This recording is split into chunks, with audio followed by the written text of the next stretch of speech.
How you doing? Good morning. We're at the AACR, American Association for Cancer Research. We out here to walk and run for research.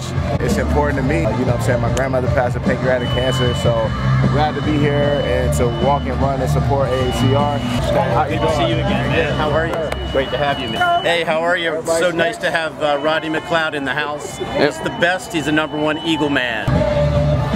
The race is about to start in a second. I'm looking forward to it. About to get this good 3 miles in. And obviously we're walking in, running for cancer research today. Obviously to fund research and hopefully find a cure for cancer. And you know, you see all my fellow peers out here right now.